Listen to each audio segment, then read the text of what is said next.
दुई गो ललनामा। आज के समय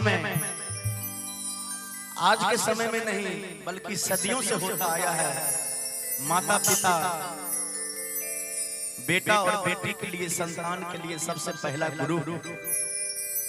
माता पिता को कितना अहम भूमिका निभाया जाता है बच्चे को पालने पोसने में, लेकिन वही बच्चा जब आगे होता है, जवान होता है, तो वही माता पिता को भूल जाता है। देखिए, एक मां के गर्भ में एक मां के 2 संतान है, 2 नहीं 3 संतान है, 4 संतान है, 5 संतान है, लेकिन सभी संतान का विचारधारा अलग अलग है। आइए इसी पे आधारित आप तमाम श्रोताओं के लिए एक प्यारा सा भजन लाया हूं, और ये गीत भी YouTube पर आप लोग सुनते होंगे हमारे आवाज में, Shambhu Yadav official YouTube channel पे। भैया अरे ये कही रे तनमा के दुई गो ललनामा,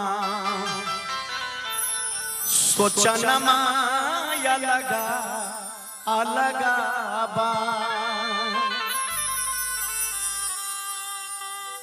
दोनों बच्चा के सोच अलग अलग होय छै। केहन सोच होय छै आबी सुनाबी। अरे ये कही रे तनमा के दुई गो ललनामा, सोचना माया लगा अलगा बा, बिचारा या लगा अलगा बा।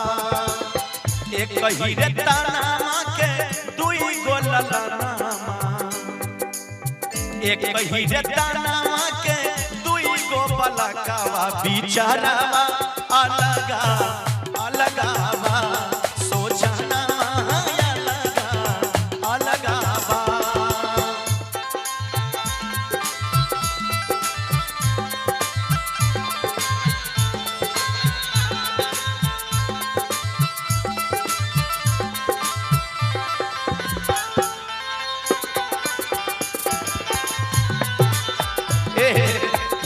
जय हो।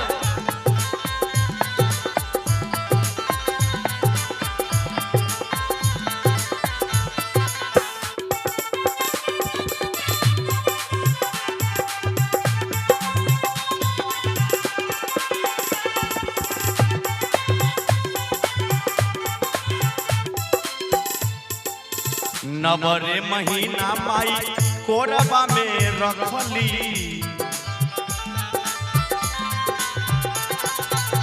नवरे महीना माई कोरबा में रखली।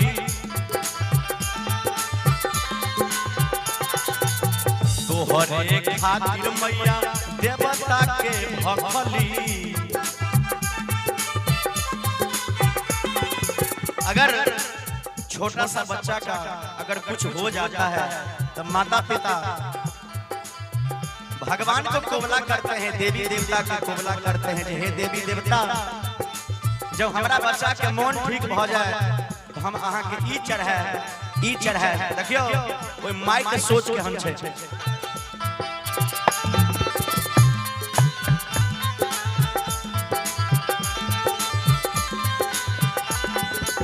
नवरे महीना माई कोरबा में रखली, तोहरे कारण माई देवता के भखली। इतना जतना से पोसली ललनामा, कितना जतना से पोसली ललनामा, बिचारा अलगा अलगा बा, सोचना या लगा अलगा बा। एक कही रे तनमा के दुई गो ललनामा, एक कही रे तनमा के दुई गो ललनामा, बिचारा अलगा अलगा बा, सोचना या लगा अलगा बा।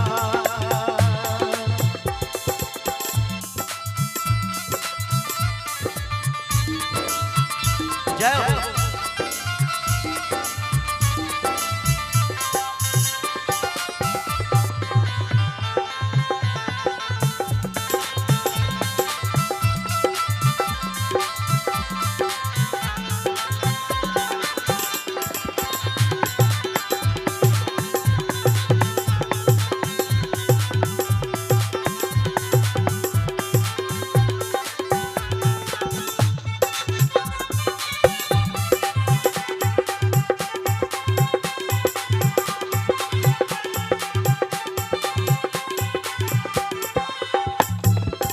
कितना करोड़ अब रुपया कमाईबा,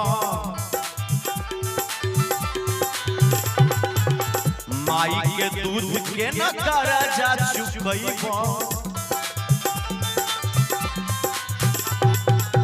आप चाहे कितना रुपया कमा ले, कितना धन दौलत अर्ज ले, लेकिन माई का जो दूध होता है ना, उसको आप कर्जा नहीं चुका सकते। इसलिए हमारे कवि कहते हैं कितना करोड़ जब रुपया कमाईबा, माई के दूध के न कर्जा चुकईबा।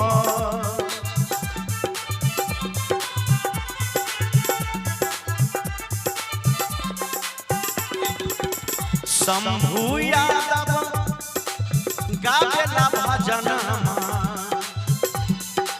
शंभू यादव गावेला भजनमा, सोचना अलगा अलगा बिचारा अलगा बा। एक ही रे तनावा के दुई गो ललनामा, एक ही रे तनावा के दुई गो ललनामा।